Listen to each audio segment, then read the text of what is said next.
mbalimbali ameisemea hii kwamba kasi tunayotakiwa kwenda nayo katika utekelezaji wa masuala ya maendeleo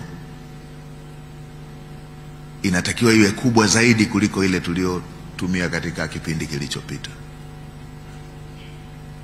Inahitaji extra efforts kwa sababu tunaanzisha utekelezaji wa dira mpya ya maendeleo, na kile tunachotaka kukiachieve, pitieni ile dira. Kwa numbers unaweza ukakiona ni cha kawaida, lakini kwenye uhalisia ni jambo kubwa.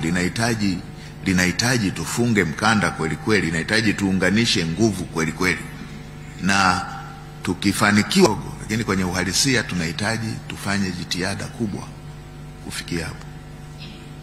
Kushughulika na 8% ya Watanzania ambao bado wako kwenye umasikini wa kupindukia, 26.4% ya Watanzania ambao bado wako kwenye umasikini wa kipato. Inatuhitaji sote kama Watanzania tuunganishe nguvu.